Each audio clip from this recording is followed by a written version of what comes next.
Hey everyone, Hey. Welcome back to the channel. So as we mentioned in my last video, we are going to talk about the Scream movies.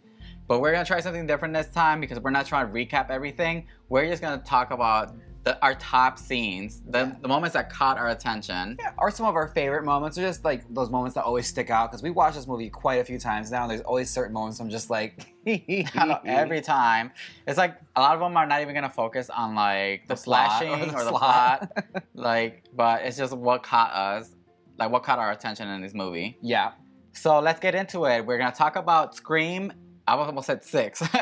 No, Scream that came out in 1996. Oh, I was such a little kid. I shouldn't be watching this movie back then. No, and like I watched this movie quite a few times. We had it on VHS, and I wore that thing out. I watched it so much. All right, let's begin right off the bat. Obviously, one of the iconic moments, top moments for us, is the intro. Yeah. Because in every movie after this, they always do the beginning talking scene with the playing of the game and all that. And usually it stars like a pretty big name actor or actress in it. Like Scream took a page out of Psycho's book where like they wanted this really big name actress to like get killed off in the beginning, but you think she's gonna be the main character from the way they're filming it. And it's Mandy Moore, right? Drew Barrymore. Mandy Moore, oh my god!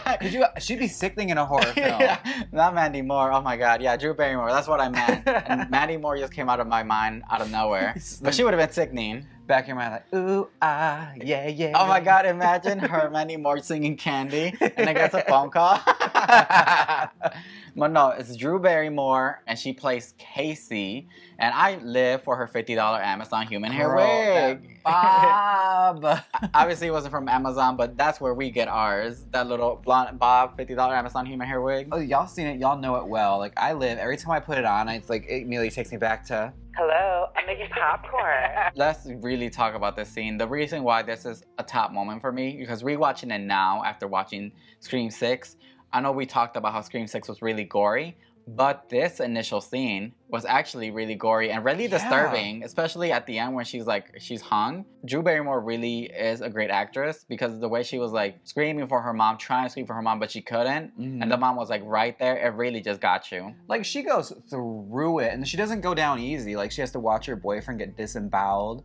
And then like when Ghostface attacks her, like she's fully hitting with the phone and kicking and doing everything she can to survive. The reason why this is such a top moment is because it was gory now looking back at it. And it is disturbing. Watching this movie as an adult, I'm like, why the hell was I watching this as a when child? Her mom picks up the phone and it's still on and she can hear her getting drugged. Like, ugh. No, that's, disturbing. All right, and then we are probably going to be out of order with a lot of this. But the other scene is when Sidney, that's Sidney, her name, right? Yeah. I keep thinking, because I don't want to mistake it for a Scary Movie. Cindy? No, it's Sidney. Okay, because this movie really reminds me of Scary Movie. Like, Scary Movie did it, like, almost to the T. Okay, so Sidney is a top moment for me only because it reminds me of Scary Movie. Is when she tells her boyfriend, I am sorry for being an inconvenience to your perfect existence, and just runs away. Like, what a line. I'm sorry that my traumatized life has been such an inconvenience to your perfect existence. Yes, like what? Whoa. That was so... But the reason why it's so iconic because it does remind me of Scary Movie when Cindy just runs like this. Because I'm like, she basically did run like that. Yeah, she fully ran away from her boyfriend. And I'm just like, I like this scene because it's like, it's really poignant to the plot and explains a lot of backstory that we didn't necessarily get. Like, we know her mom was killed, but then like she fully goes into like the brutal details of it. But like, that's one of the things we're like, watching this movie, like, it was really well written.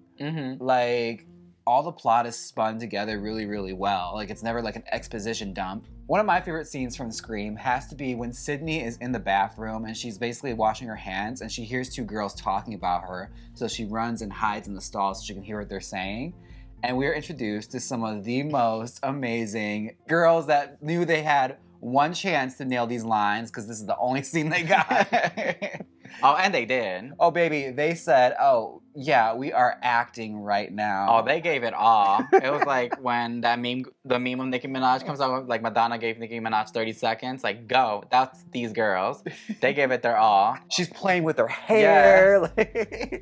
And then my favorite is like the second girl, the final line with her full valley voice. Oh my God, Mom Jeans McGee. Yeah, she's like, you are pathetic. pathetic. It was like, where do you come up with this ish? And she's like, Ricky Lake. Like They were talking so much ish about Sidney and Sidney's mom too, right? they are going in on her, saying her mom was like a tramp and all this stuff, like it, and then saying Sydney's probably just like her, and they think she's making it all up for attention. And the blonde girl is just fully. They look like they're like 30. Oh yeah, In they high school? do not look like high schools at all. Like if she wasn't in a cheerleader uniform, I'd have thought they were like student aides or something.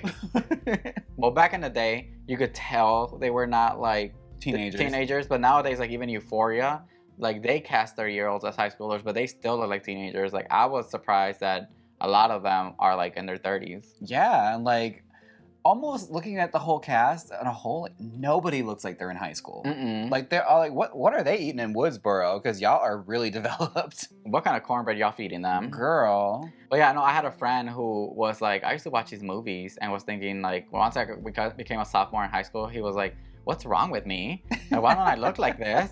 And like he thought he wasn't like fully growing, but I'm like, no, they're all adults playing high schoolers. Now, another one of our top scenes, iconic scenes, is Randy going over the rules, because that's another thing that this movie established right off the bat, that every other Scream movie since that has been using the same rules storyline. Yeah, it's basically part of Scream's identity now. Like every movie has this scene in it, like some character basically reworking what Randy originally said at this party. And like I like it because it's like the iconic first one.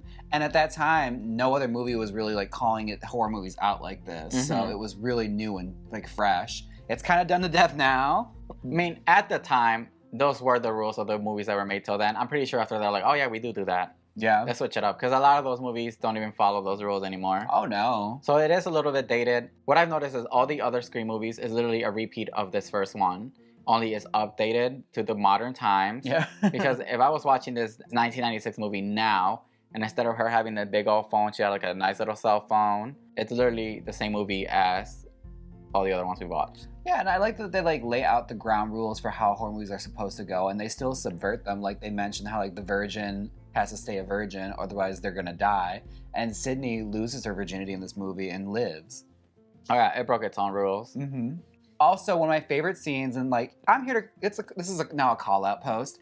What is with Rose McGowan's death in this movie? It was so obnoxious and not believable at all. Like looking back at like knowing technology and like having had garages that were automatic, it's just like there's no way that door would have supported even like 50 pounds, let alone how much she probably weighed. Right, and the way that she died to like that, the crush from the top of the pavement and the door, like just literally crushed her head. I'm like, how? It's a garage door. It would have like stopped or something, unless they didn't have that back in 1996. They totally did though. Like the garage door, like if the sensor, if it even like feels anything on top of it weight wise, it will just go right back down. And if you even like are underneath it or something kicks underneath, it will go back down. Oh, okay. I gotta give it up to Tatum though, because she put up a fight before she went. Oh yeah, and she was going down talking ass. Like she was not going down without a fight. Now, who do you think after? Do you think it was? I almost called him Shaggy. She's from Scooby-Doo. Is a Stu. A Stu or Billy. Billy. If I had to guess, I think Billy was the one that killed her, and Stu was the one that made sure the door was locked to make sure she couldn't come back in. Like Stu definitely plotted to get rid of her because they needed Sidney alone, and Tatum was really protective. So like I think Billy offed her, and Stu was just the one watching to make sure no one came in and make sure everything was locked. You see, I also thought Billy like kind of like was the one that killed her, because you could hear like the grunts and everything. I'm like, oh, that sounds more like Billy than Stu. I don't know if they did that intentionally, but when he falls, you hear like a little and it sounds more like Billy. Like when you watch it, like I theorize sometimes watching it because like they're really really good in their whole universe. Because whenever Billy's the killer, he's very like agile and on his feet, and when Stu's the killer, he's clumsy as hell. He's just crazy. Like he gets too into it. He overdoes it. Like when he attacked Sidney, he was doing too much with the knife and everything and got attacked. He overdoes it. Oh, overactor. It's fine. Extra. But Tatum honestly was one of my favorite characters when I was watching that when I was a child. She was one of my favorite like characters in the movie. So when she died, I'm like, why? They could have just like kept her. How do you think they would have treated Tatum if she would have survived in like later movies? I'm curious. I feel like she probably would have gotten off in the second movie or third, but like she definitely was a fun character, and she's one of the best parts of the movie. I feel like there was other students y'all could have killed besides her. But I guess for the plot, they needed Sidney to like break down emotionally, and that was her best friend. So like they had to get rid of her. Yes. But did she even break down? I don't feel like she broke down. When she saw her dad, like you can tell, like she was like shocked by it. Oh, okay. They just wanted to get her in a state of like trauma, so where she was easy to pick off at the end. Oh, but it didn't work out. It didn't work out because Sidney's a bad bee. All right, now this is like obviously a staple in the Scream movie. Is Gale Weathers getting punched? What I love about Gale Weathers in this movie is like she's on 100 in the first movie. Like she is a busybody and just doing too much and going out of her way to like get in everyone's way. And like she got too smug with Sidney in the back of the police station when like Sidney's trying to be polite and like, I'll look for your book. She's like, I'll send you a copy. And Sidney was like, because like the whole time she's talking about this girl's dead mom in like such a out of pocket way. And I'm like, why would you say that to the daughter? Like, you're gonna get popped. But that became also like a recurring theme with other later movies where Gale Weathers gets punched by the main actress or even Sidney herself again. That's the thing, like, I wish they would like tied in merchandise. Like, we need like a Gale Weathers like inflatable punching bag. Like, right. I'm like, we need something. But yeah, Gale Weathers just ends up like, in later movies, ends up dodging punches and everything. But she had it coming. Oh yeah, this one she completely deserved it because she was out of pocket. But Gale Weathers is like a true reporter. Like she's gonna get her story no matter what. She will crash into a ditch. She will get shot. She does not care. I'm like, are these how all journalists are, or just her? No, I mean, like, I love her because like Courtney Cox was really go hard or go home in this role, like in the first movie, because she looks crazy. Like, she's got like the streaky hair and the bad outfits and everything. It's so good. It's so 90s. Even though there's a few, not a lot, but a few like in small towns, a few reporters and journalists that still dress like that. Yeah, and like what I liked about it was like she looked like a small town reporter, whereas just like in the other movies she just looks like Monica from Friends. Like she didn't really commit too much to a certain look. All right, this is not like a top moment. This is just a question.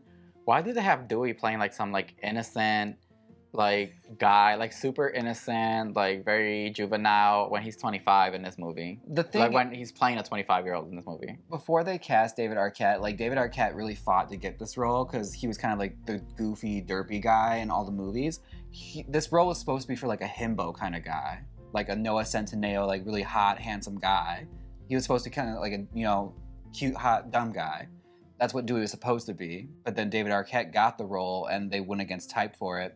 And this is just the way he's played it. Oh, wow. He's very much like a man-child. Yeah, I was like, what? Like, it's very, you know, like a yes, sir kind of thing. That's what I gave off of. And I'm like, I was always wondering, like, why? I'm like, he's playing like he's like 19. Yeah, it's like, what Boy Scouts of America program did he graduate from? Because, like, he is such a Boy Scout in the whole movie. But not gonna lie, there are people like that, like him in real life. I just don't know him. I think because I'm kind of like a sourpuss. Very golly gee. And last but certainly not least, the finale of this movie is one of my favorites because our killer reveal is Billy and Stu. And honey, they be gay. They are so gay for each other. They are so gay. Like the Wayans brothers, when they parodied that in Scary Movie, that was the tea, because that's what they gave off. It gave off like they were madly in love with each other, and that's why Stu was trying to get rid of Sidney, because Stu really probably wanted Billy. That's the thing, is like it always seemed like kind of one-sided though. Because like if you look into it, it seemed like Billy was setting it up so Stu could take the fall. It did seem that way. But like you think Billy probably like knew Stu liked him and just took advantage of it. What if... no, they can't do it. It's too late for a prequel. They're all too old. Unless they recast. What if they do a prequel of like the plan that Stu and Billy had? The plot? Oh. Like the plot of how all of this started. Like obviously they explained it, but how about they show it? Yeah, because like they always kind of allude to it too in sequels. Like Randy even mentions that like homo-repressed Stu was. Like it's clear he's in love with him. It looks like they're in love. And no, wait, that's Scary Movie. I was like, don't they die on top of each other? Scary Movie. That's Scary Movie. You see, I'm like, it's so easy for me to like, in my brain automatically like mixes Scream and Scary Movie together because I watched them so much as a child back to back. Like either I moved from Scream to Scary Movie and back to Scream, just like that, because you're a child, you have nothing better else to do. Yeah, and to go all deep with it, because, you know, I'm going to try and make this like a video essay now. This could all have been solved if we just really examined toxic masculinity and someone being able to process the fact that their father slept with someone else and someone else was in love with their best friend. That's too much. Look at that. I don't want bitch. to think about that. I'm like a video essayist right now. Yeah, I don't want to Wrap it up. Scream rant. Come on now. I don't want to think that much about it. That's how they be on the internet too. It's just like, imagine how deep the Stepford Wives. It's like, it's a movie, guys. It's fine. Me, I don't want to think that much about it. Now you know how my brain works. It's like, thinking is involved. I don't want to do this. I think I'm good. That's why we don't do escape rooms with our friend Tyler. When a friend comes to visit from San Francisco, we always take him because he could do all the puzzle solving. He'll do all the math. I just want to be there and experience. I want to be involved. I just don't want to like be involved. I know, because if it wasn't for him that one time we went, we would have been stuck. It would have been the one time where like no one's left the first room. All right, well that's it. Let us know what are your favorite scenes or moments in the Scream 1996 movie. Yeah, let us know, because like this movie is jam-packed. These are just the ones that we liked. I'm sure there's plenty that we missed out on that you stan over. No, but these are the ones that get my attention. Usually I put movies like this in the background and I'm like, ooh, I gotta watch this. You'll come back in the room for that scene. Yes. All right, don't forget to like, comment, and subscribe. Stay trifling, and until next time, deuces. I think we're out of focus. I think It's soft focus. I think this took all the focus. You know what? That's just Ghostface stealing focus again. Wow.